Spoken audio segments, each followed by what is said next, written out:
friends, this is Dr. Sitesh Roy, your allergy, asthma, immunology specialist here. Today we speak about allergy testing. I get this question very commonly, both from friends, colleagues, doctors, as well as patients, as to what is allergy testing.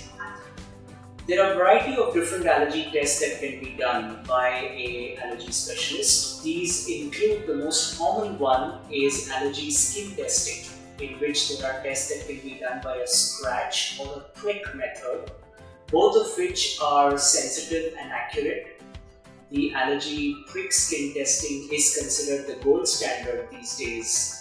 And in this, a very small amount of allergen is introduced into the most superficial layers of your skin.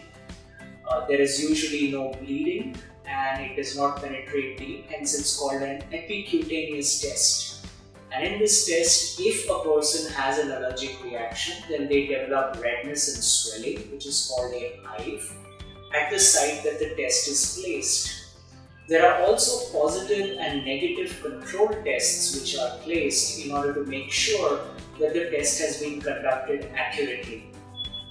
Generally, in an allergy skin test, no more than 40, 50 or 60 allergens should be tested, because this usually will include most of the common environmental and food antigens that a person is exposed to. Testing for too many allergens can also create a lot of confusion if the person has multiple positive tests.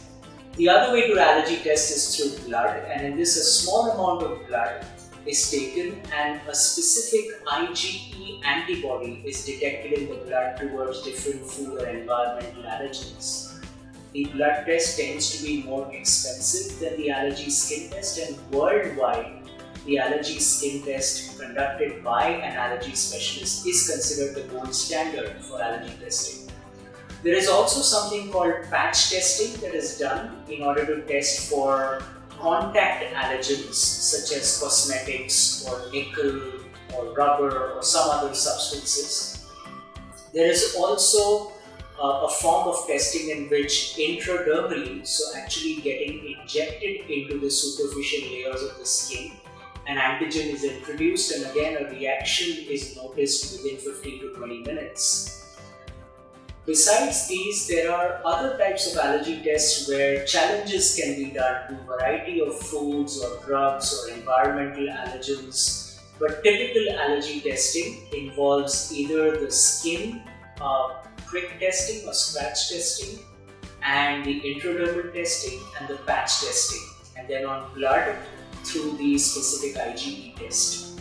So that for you friends is allergy skin testing. This can be conducted very safely even in small babies and infants, and can certainly be done in adults. And in those patients who do not have a healthy skin to be able to do the allergy skin test, we can certainly conduct the blood test in those cases. And if there are certain medications that can't be discontinued, then also the allergy skin testing is not done and the blood test is done.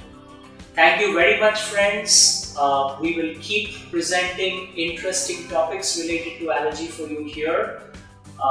Stay healthy, stay happy. Thank you.